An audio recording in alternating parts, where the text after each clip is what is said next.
जय जगन्नाथ साଙ୍ଗने आज तो सावित्री अमावास्या तो मु तो वीडियो शेयर कर पार न थाए कौन पे ना मो पाखरे टाइम नथिला चैलेंज रखी पालिनी आपण मानू कही चैलेंज करी बोली 10 दिन रो तो चैलेंज भी रखी पालिनी वीडियो बने मते टाइम मिललानी ब्लाउज भी आउ स्टेशनरी सामान एगुडा मु सिलेगिरी आ देबा नेबारे कस्टमर मानकू टोटली वीडियो शेयर कर पालिनी तो से मु आज आसी आपण माने शेयर करने कौन कहती कौन है इनकम आपण मानू शेयर करी फास्ट ब्लाउज रो इनकम आपण मानू कही ब्लाउज साड़ी ब्लाउज प्राय 20-25 टा सिलाई थी आ लुगा ये सादा ब्लाउज एगुड़ा भी मु 20-25 टा सिलाई सामने तो मोर ब्लाउज रो इनकम टोटली हम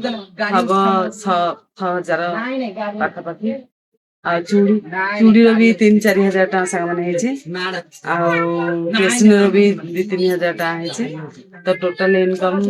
12-13 हजार टाँग सांग मैंने और बाकी भी मिल मु 3-4 ब्लाउज सिले पारे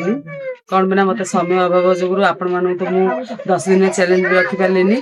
तो एथर सांग मो रेगुलर वीडियो आपण मान शेयर करी रही जय जगन्नाथ आसबि नेक्स्ट वीडियो।